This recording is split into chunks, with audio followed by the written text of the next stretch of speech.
Abayizi n'abasomesa beetabye mu kusinza kwa Sabbiiti ku ssomero lya Hilton High Mukono nga beegatiddwako Don Innocent Wanyama akulira kampuni ya Vision Group era nga yabadde omugenyi omukolo.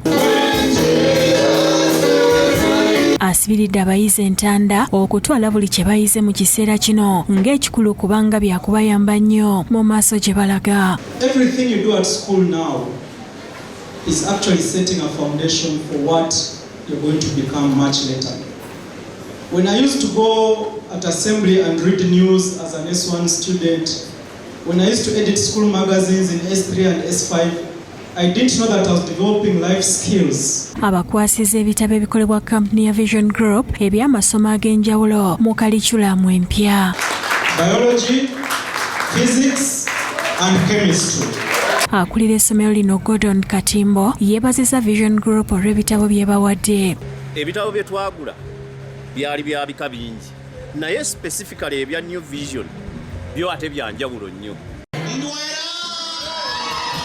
Download the app on App Store or Google Play Store now. Vision Digital Experience, the future of media.